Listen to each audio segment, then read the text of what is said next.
Hello friends, हूँ છું ગજરાજ ચૌહાણ અને આજે આપણે વાત કરીશું એસવાય બીકોમ સેમિસ્ટર 4ના વિદ્યાર્થી માટે, એટલે કે કરવેરા પરિચય 2 ટેક્સેશન 2। તો મિત્રો, મેઇન વસ્તુ અહીંયા ખાસ તમારે યાદ રાખવાની કે કરવેરા પરિચય એટલે આમ તો તમે જાણો છો કે ટેક્સના લગતું તમારે કંઈક શીખવું હોય ને તો આની અંદર મોટાભાગે તમારે થોડું વધારે ધ્યાન આપવું પડે, કેમ કે કરવેરા એક એવો વિષય કહેવાય મિત્રો કે આની અંદર ના અકાઉન્ટ પણ આવે ના સ્ટેટ આવે, આખો ટેક્સના લગતો કે જે ખરેખર અત્યારે તમે જાણતા હશો કે કોઈ પણ સરકારી કર્મચારી હોય કે કોઈ પણ પ્રાઇવેટ કર્મચારી હોય તો એને જે મોટાભાગે જે બેનિફિટ થતા હોય, ગ્રેજ્યુટી, પેન્શન, આ તે બધું, એ બધાની ગણતરી આપણે સરકાર દ્વારા જે ગણતરી કરવામાં આવતી હોય એ ગણતરી કેવી રીતે કરવામાં આવતી હોય એ બધી માહિતી આપણને કરવેરા ભણીએ ત્યારે આપણને જાણવા મળે।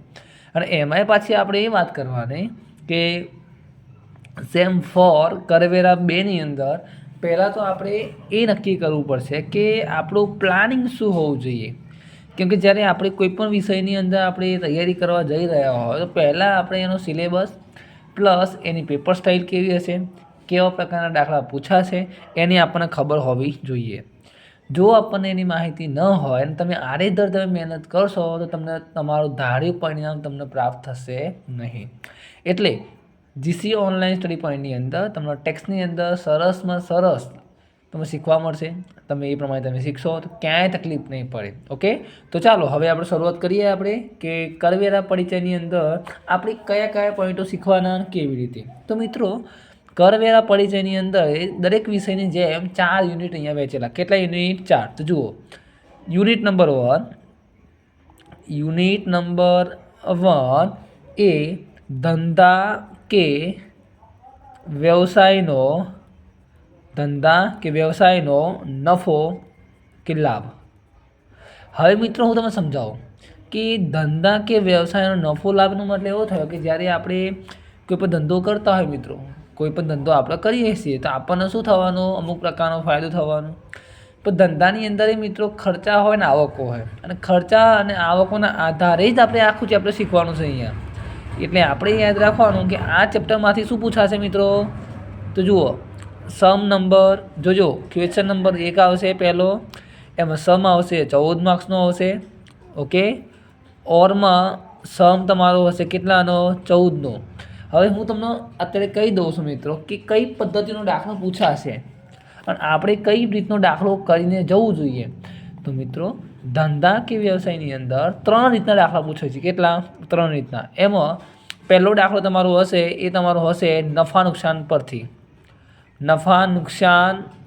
પરથી કરપાત્ર આવક ગણવી। શું કરવાનું? તમને એક નફા નુકસાન ખાતું આપેલું હશે, એના આધારે આપણે કરવેરાની ગણતરી કરવાની થશે। બીજી વાત, ઓરમાં તમારો જે દાખલો હશે એ તમારો હશે આવક જાવકનો હશે। આવક જાવક કાં તો ઉપજ ખર્ચ કાં તો રોકડ ખાતું। શું હશે? રોકડ ખાતું। હવે આ 3 તમે જોજો કે આવક જાવક બતાવો છો, ઉપજ ખર્ચ અને રોકડ ખાતું, આ બધાની અંદર શું આવે મિત્રો? આવકો આવે અને જાવકો આવે। અને મેઇન વસ્તુ કે આ બધાની અંદર આ પહેલી મેથડ, આ બીજી મેથડ। હવે આપણને આ મેથડ આવડે તો પણ આપણે દાખલા સરસ રીતે કરી શકશું, અને હું તમને બંને મેથડના તમને 3 દાખલા તમને કરાવીશ, જેના આધારે તમે બધા દાખલા તમે કરી શકશો। અને તૈયારી આ પ્રમાણે કરજો। પહેલો દાખલો તમારો નફા નુકસાન પરથી હશે, બીજો દાખલો તમારો આવક જાવક ખાતું આપ્યું છે, કાં તો ઉપજ ખર્ચ હશે, કાં તો રોકડ ખાતું, પણ એનો જવાબ આપણે 3નો જવાબ એક જ રીતે આપણે લાવવાનો રહેશે। એટલે તમારો ક્વેશ્ચન નંબર 1 આ પ્રમાણે હશે। બીજી વાત, યુનિટ નંબર 2 જ્યારે આપણે આની વાત કરીએ તો એની અંદર આપણે 2 ચેપ્ટર તમને આપેલા।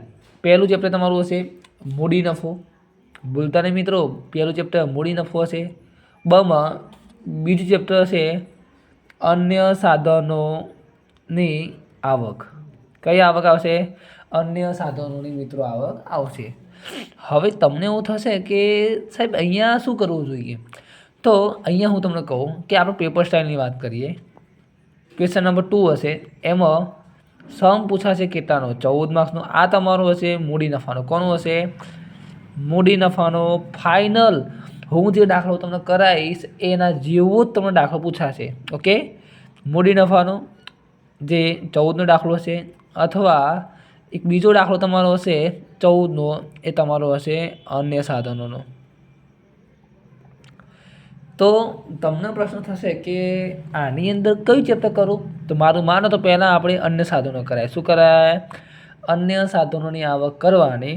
એના પછી જ આપણે આ ચેપ્ટર કરવાનું, કેમ કે અન્ય સાધનો તમારા માટે ઇઝી પડશે, જેમાં તમારો સમય ઓછો બગડશે અને માર્ક્સ વધારે મળશે. ઓકે, અને પછી જો ટાઈમ મળે તો મૂડી નફો આપણે કરવાનો, જો ફાવે તો. ચેપ્ટર બંને સારા છે મિત્રો, પણ આપણે મેન શું જોવાનું કે આપણને આમાંથી કયું ઇઝી પડતું હોય ને હેલું, એ જ આપણે ગણતરીમાં લેવું જોઈએ. પછી આટલું પૂરું થયું. હવે વાત કરીએ તો યુનિટ નંબર 3. શેની વાત કરીશું? યુનિટ નંબર 3, જેમાં આપણે અહીંયા મોટાભાગે યુનિટ 3ની અંદર શેનો સમાવેશ થયેલો? તો એ તો આપણને આઈડિયા હોવી જોઈએ કે યુનિટ નંબર 3માં એક તો કપાતો અને રાહતો. શું આવે? કપાતો અને રાહતો આમાં આવવાની. અને બીજું વ્યક્તિની, તો જુઓ મિત્રો, અહીંયા 2 ચેપ્ટર તમને આપેલા, 2 ચેપ્ટર, કપાતો અને રાહતો, અને વ્યક્તિની કુલ આવક. હવે મિત્રો તમને એવું થશે કે સાહેબ આ 2 ચેપ્ટરમાંથી આપણે હવે શું કરવું જોઈએ? તો બંને ચેપ્ટરની અંદર મિત્રો આપણે યાદ રાખવાનું કે આ બંને ચેપ્ટર આપણે કરવાના થશે. પણ કેવી રીતે કરવાના? તો એની આપણને ખબર હોવી જોઈએ. કેવી રીતે? જુઓ, તો કપાતો અને રાહતો, આમાં તમે યાદ રાખજો, ક્વેશ્ચન નંબર 3માંથી આ કપાતોમાંથી શું આવશે મિત્રો? એક દાખલો પૂછાશે. શું આવશે? સમ કેટલાનો? 7 માર્ક્સનો. શેમાંથી આવશે? કપાતોમાંથી. કઈ કલમ પાછી તમને કહી દો, કલમ 80C જ દાખલો હશે. તો આપણે મિત્રો શું કરવાના? 80Cના દાખલા બધા આપણે કરી દેવાના. ઓકે, પછી અહીંયા સમના નીચે એક થિયરી તમારે આવશે, એ તમારી રહેશે વ્યક્તિની કુલ આવક. કઈ આવશે? વ્યક્તિની કુલ આવક, તમારા ચેપ્ટર નંબર 2. અથવામાં સમ હશે, એ સમ ક્યાં? થિયરી હશે, અહીંયા થિયરી હશે, અહીંયા થિયરી હશે, 7ની થિયરી, 7ની. આ પણ તમારે આ 2 ચેપ્ટરમાંથી પૂછાશે. તો મારું માનો તો આપણે શું કરવું જોઈએ મિત્રો? તો પહેલાં દાખલો કરવાનો કપાતનો, અને બીજી કરવાની થિયરી. ઓકે, પછી માલ અને સેવા કર એટલે કે GST 1 જુલાઈ 2017થી GSTની રચના કરી હતી. એમાં અહીંયા આવશે થિયરી કેટલાની આવશે? 14ની. અથવામાં થિયરી 7. ઓકે, તો મેઇન વસ્તુ તમારે આ પહેલાં 2 પ્રશ્નો પ્રેક્ટિકલ, આ ત્રીજું અડધું પ્રેક્ટિકલ, બાકીના જે પ્રશ્નો રહ્યા એ તમારા થિયરિકલમાં પૂછાશે. પણ મારું માનો તો આ પ્રમાણે તમે તૈયારી કરશો તો કોઈ પ્રકારની તકલીફ તમને પડશે નહીં. એટલે ખાસ જ્યારે કોઈ પણ દાખલો આપણે કરીએ ત્યારે આ પ્રમાણે તૈયારી કરીને જવાનું. ઓકે, તો આજે આપણે આટલું રાખીશું. મળીશું આપણે નેક્સ્ટ ટાઈમ આવા જ કોઈક સારા દાખલા સાથે. ઓકે, મળીશું આપણે નેક્સ્ટ ટાઈમ આવા સારા ટોપિકો સાથે. અને નેક્સ્ટ ટાઈમ આપણે શરૂઆત કરીશું યુનિટ નંબર 1, ધંધા કે વ્યવસાયનો નફો કે નુકસાન એટલે કે લાભ.